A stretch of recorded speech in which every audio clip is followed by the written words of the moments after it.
My wife texted, "I'm taking the kids to my parents and filing for full custody. A lawyer will be in touch." I replied, "Noted." Then I emailed her lawyer the hidden camera footage from the nanny cam she didn't know about. 24 hours later, her lawyer was calling me to make a deal. Original post I-36 mail got the text while sitting in a client meeting. My phone buzzed. I glanced down, and there it was. My wife Victoria, 34, had just blown up our marriage and weaponized our kids via text message. Taking Emma and Jake to my parents' house, filing for full custody. Don't try to contact us. A lawyer will be in touch. My 2 kids. Emma's 7, Jake's 5. The lights of my life. And she was just taking them. My client must have noticed my face change because he asked if everything was okay. I excused myself, walked to the bathroom, and read it 3 more times, each time hoping I'd misread it. I typed back one word, "Noted." Then I called my brother Daniel, who's a paralegal. "Can you meet me at my house in an hour? It's an emergency." See, what Victoria didn't know was that 6 months ago, after she'd started acting weird, late nights, secretive phone calls, sudden girls' trips, I'd installed nanny cams in our house. Not to spy on her, honestly. I was worried about the kids. She'd been drinking more, and I wanted to make sure they were safe when I wasn't home. The cameras were tiny, built into everyday objects. One in a fake plant in the living room, one in a clock in the kitchen, one in a picture frame in the hallway. All perfectly legal since it was my house too, and they were in common areas, not bedrooms or bathrooms. What those cameras captured over the last 6 months was illuminating. Victoria day drinking while the kids begged for lunch. Victoria passed out on the couch at 2 p.m. while Jake cried because he'd wet himself and she wouldn't wake up. Victoria on the phone with someone saying, "No, my idiot husband has no clue. He'll pay child support and alimony forever while I live my best life with you." But the worst? 3 weeks ago. Victoria's friend Brad coming over during the day. The kids were at school. What happened on my living room couch was definitely not a friendly visit. Multiple times, while wearing the anniversary necklace I'd bought her, I'd been building a case, planning to confront her with a marriage counselor, but she just declared war and used our kids as weapons. Daniel arrived at my house. I showed him the text, then pulled up the footage on my laptop. His jaw dropped. "Holy crap, Tom, this is gold. Can I use it? In a custody battle? Are you kidding? She's done, but you need a real lawyer, not me." He gave me a name. Melissa Hartley. Bulldog in the courtroom, apparently. I called her office, said it was an emergency custody situation. They got me in that afternoon. Melissa reviewed everything. The drinking, the neglect, the affair, the phone call about using me for money. "Mr. Thompson, I've seen a lot of custody cases. This is one of the clearest I've encountered. She's attempting parental alienation, but she's given us a gift by lawyering up first and putting everything in writing. What do I do?" Nothing. Let her think she's winning. When her lawyer contacts us, we'll respond appropriately. That was Tuesday. Wednesday morning, Victoria's lawyer called. Richard Pemberton from Pemberton and Associates. Fancy firm. Expensive. "Mr. Thompson, I represent Victoria Thompson in the matter of custody regarding Emma and Jake Thompson. My client is seeking full custody with supervised visitation for you, along with child support and spousal maintenance." Supervised visitation. Like I'm some kind of danger to my own kids. "I'll have my attorney contact you," I said calmly. "You should know," he continued, voice dripping condescension, "that my client has documented numerous instances of your absence from the home, your prioritization of work over family, and your emotional unavailability. We have a strong case." Noted. My attorney will be in touch. I hung up and called Melissa. "Send him everything." "All of it?" "Every last second." She emailed him a selection of the greatest hits. Victoria drunk at noon. Victoria with Brad. Victoria openly planning to commit fraud for financial gain. Timestamps included. The subject line, "Re Thompson custody matter, evidence for review." Then we waited. Update 1, it took exactly 19 hours for Pemberton to call back. Not Victoria, not a secretary, the senior partner himself. "Mr. Thompson," his voice had lost all that smugness, "I think we should discuss this matter more pragmatically." "I'm listening." "Perhaps we were hasty. My client may have been emotional when she filed. We'd like to propose joint custody." Joint, from full custody with supervised visitation for me to joint, in 19 hours. Mr. Pemberton, your client took my children without warning, filed for full custody, and demanded I only see them under supervision. She's clearly established she doesn't believe in co-parenting. Now, let's not be hasty. I'll be filing for emergency temporary custody based on the documented neglect and substance abuse. My attorney will be in touch. Wait, Mr. Thompson, surely we can. I hung up. Within an hour, Victoria was blowing up my phone. 89 texts in 45 minutes. The highlights. How dare you show that to my lawyer? That footage is illegal. You've been spying on me, you creep. Brad means nothing. I was just stressed with the kids. You're never home anyway. This is your fault. Please don't do this. Think of the children. I'll ruin you. I screenshot everything and forwarded it to Melissa. Then came the family intervention. Her sister Natalie called first. Tom, what the hell? Victoria's crying saying you're trying to steal the kids. She took them and filed for full custody. Natalie, I'm responding. But she's their mother. Kids need their mother. Kids need a sober, responsible parent. Check your sister's day drinking habits. You're exaggerating. She has a glass of wine sometimes. Natalie, I have 6 months of footage. Would you like to see your sister passed out at 2 p.m. while Jake cries? Silence. That's not true. It's all on camera, time-stamped, multiple incidents. She hung up. Then Victoria's mom, Linda, called. Different approach. Tears and guilt. Tom, sweetheart, I know Victoria made mistakes, but please don't take my grandbabies away from her. She's getting help. She'll do better. Linda, she was getting help? While planning to take my kids and live off my money with her boyfriend? Boyfriend? What boyfriend? Oh, she didn't know about Brad. Ask your daughter about Brad. Ask her about what happened on our couch. Multiple times. Long pause. She said she was filing because you were absent and cold. I work 50 hours a week to support my family. I'm home every evening and weekend. I coach Jake's soccer team. I help Emma with her homework every night. The cameras show all of that too. Linda started crying harder. I didn't know. Your daughter is attempting to alienate my children from me while she's been day drinking and cheating. I'm protecting Emma and Jake. That's all. Thursday morning, emergency hearing. Victoria showed up looking perfect. Hair done, conservative dress, tears ready. Brad was nowhere to be seen. Her lawyer went first, trying to paint me as a vindictive spouse using illegally obtained that footage to punish his wife for leaving. Then Melissa stood up. Your Honor, the footage was legally obtained from cameras in common areas of the marital home. But more importantly, let's review what they show. She played a compilation. Victoria stumbling drunk while Emma asked for help with homework. Victoria passed out while Jake hurt himself climbing on furniture. Victoria with Brad, edited for court but clear enough. The judge's face went from neutral to concerned to angry. Mrs. Thompson, the judge addressed Victoria directly. Do you dispute this is you in the footage? It's taken out of context. Is this you, yes or no? Yes, but... And this man is not your husband. Victoria's face went red. No. I see, and in this clip, you appear to be unconscious while your 5-year-old is in distress? I was just tired. The judge turned to Pemberton. Counselor, you filed for full custody with supervised visitation for Mr. Thompson based on what grounds exactly? Pemberton shuffled papers. Your Honor, we believed. You believed your client's version without investigation. I'm granting temporary custody to Mr. Thompson. Mrs. Thompson will have supervised visitation, pending substance abuse evaluation and parenting classes. The reverse. Complete reversal of what they demanded. Victoria exploded. You can't do this. I'm their mother. He tricked me. He's been planning this. Mrs. Thompson, control yourself or I'll hold you in contempt. This is bull. He works all the time. He doesn't even know their teachers' names. I stood up calmly.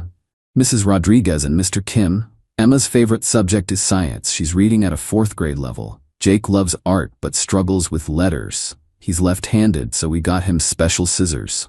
Emma is allergic to strawberries. Jake hates Brussels sprouts but loves broccoli if you put cheese on it. Victoria just stared. The judge nodded. Temporary custody to father. Will revisit in 90 days pending evaluations. Court dismissed. Update 2. The entitled meltdown after court was spectacular. Victoria followed me to the parking lot, Pemberton trying desperately to shut her up. You think you've won? I'll destroy you. I'll tell everyone what kind of man you really are. What kind is that, Victoria? A controlling, manipulative bastard who spies on his family, as opposed to a drunk who neglects her kids while screwing around? She actually tried to slap me in front of her lawyer in the courthouse parking lot with security cameras everywhere. I stepped back, she missed and nearly fell over. "Victoria, stop!" Pemberton grabbed her arm. "You're making things worse." "Get off me. You're fired anyway. You said this would be easy."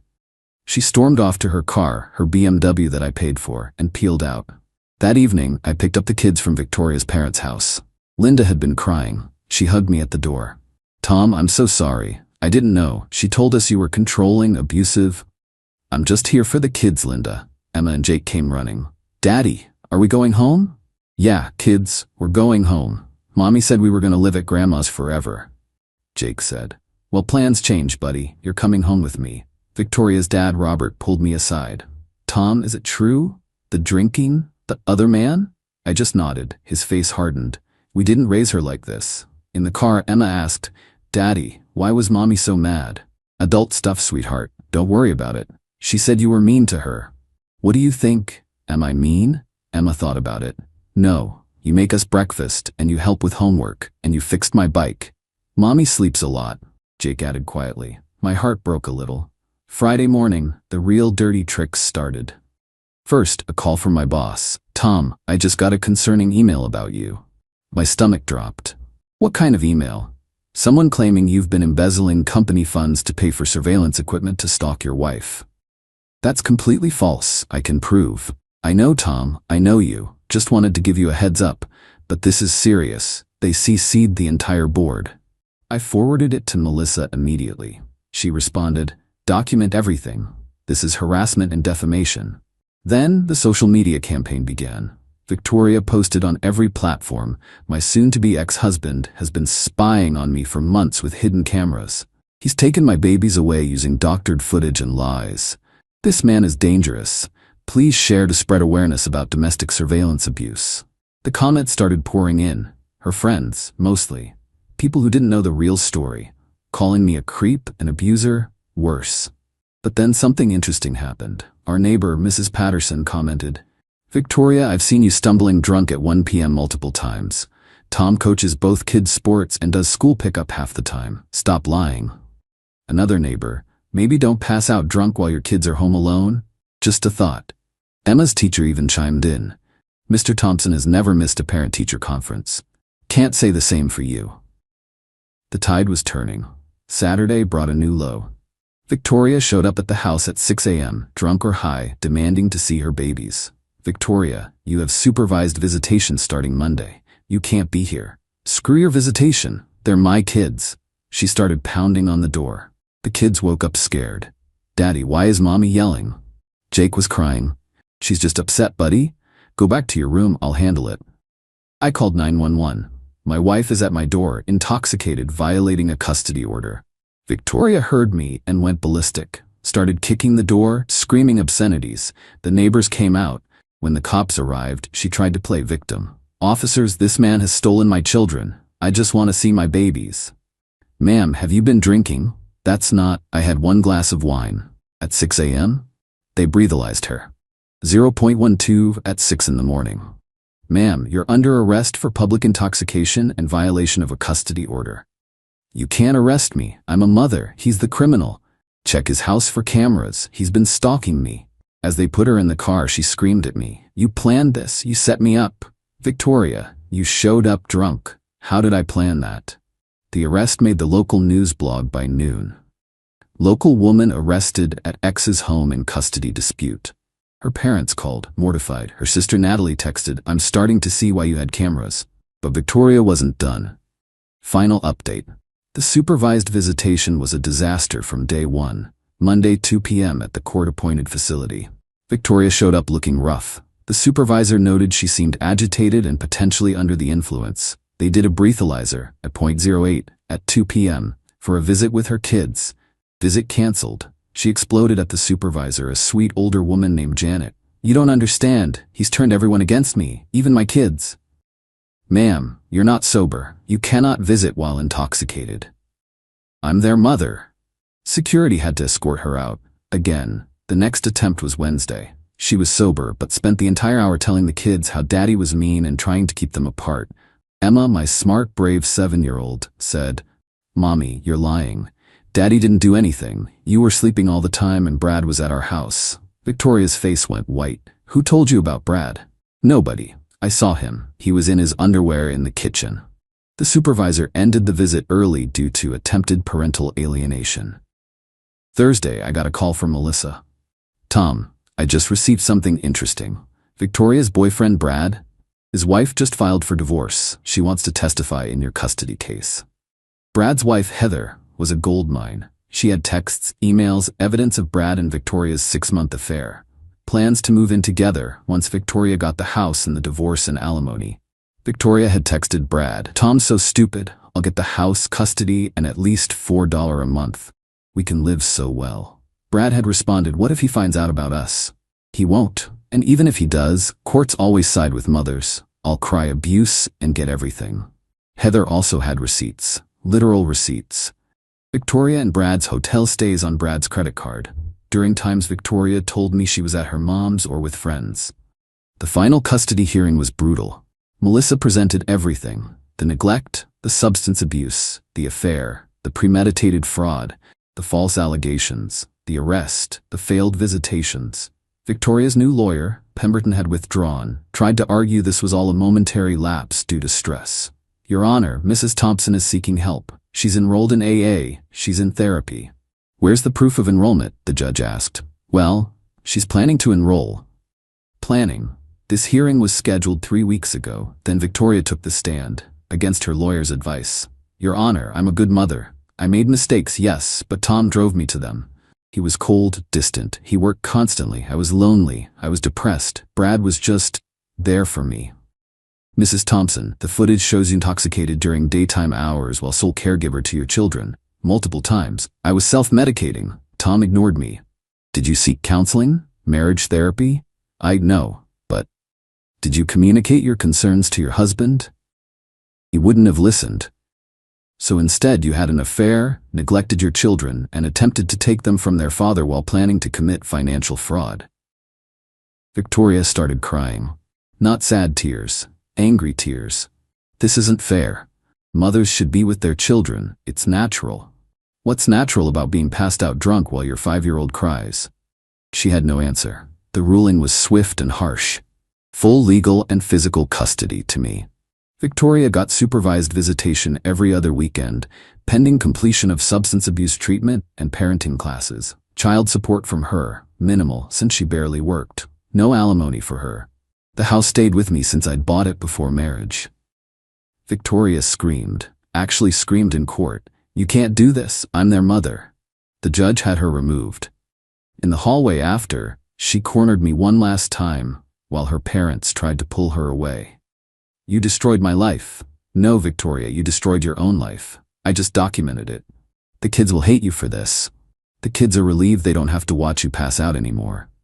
That hit her. For just a second, I saw reality pierce through her delusion.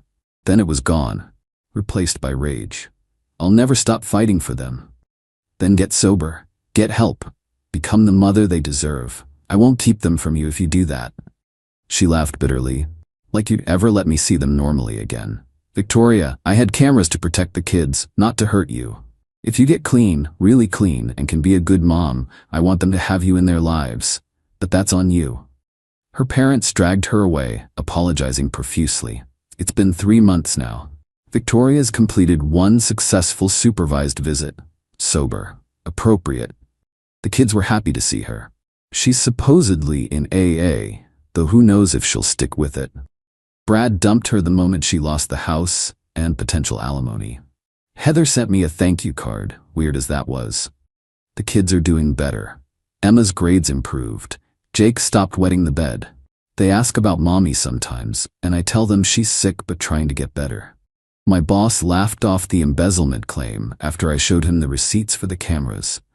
$400 total from Amazon, paid with my personal credit card. Victoria's social media campaign backfired spectacularly when the arrest report became public. DUI at 6 a.m. while violating a custody order doesn't generate much sympathy. Her sister Natalie apologized to me last week. I should have known. She's always been selfish, but I never thought she'd risk her kids. The saddest part? The kids don't miss the chaos. Emma told me last week, "Daddy, it's quieter now. I like quiet." Jake just said, "Mommy was scary sometimes." I'm in therapy myself, trying to process how I missed the signs for so long, how Victoria became this person, or if she always was, and just hid it well. But the kids are safe. They're happy.